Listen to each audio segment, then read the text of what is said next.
So at Choson Exchange, we would bring entrepreneurs and academics and economists from all over the world to North Korea to run workshops and train North Koreans in business skills and economic policy. And that introduced us to a really wide range of people. Some of the things you notice are there's a clear generational divide. Young people seem much less ideological, much more pragmatic. People who have grown up entirely, or at least perhaps mostly, in a very marketized economy, people who have seen that the way to get ahead is to make money.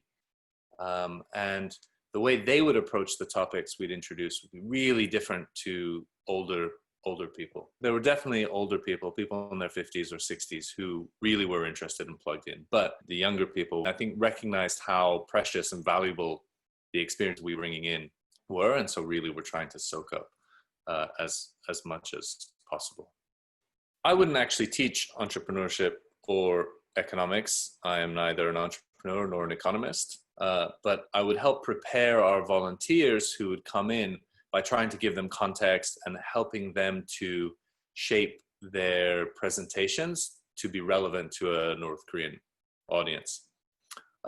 We never really had anything censored, actually, but making content relevant was not always easy because our audience, the vast majority of them, really never or perhaps very, very rarely had used the internet.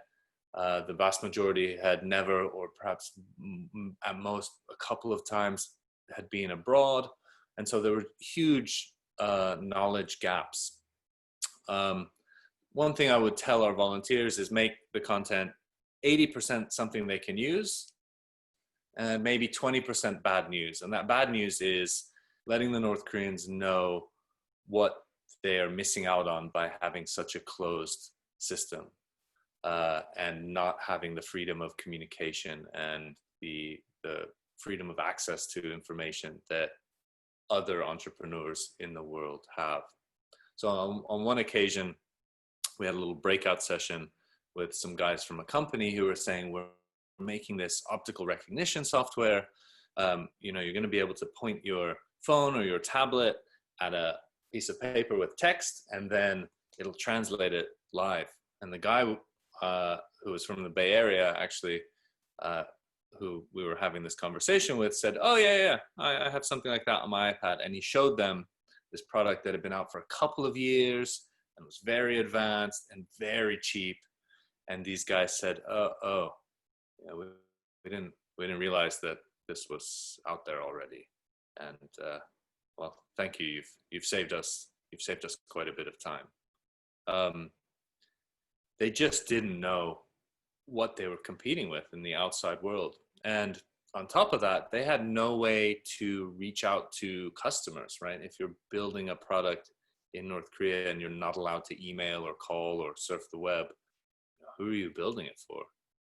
And so these people face a lot of challenges. Overall, I think in my experience, most people were not disloyal to their country. It is, after all, their country for all its flaws.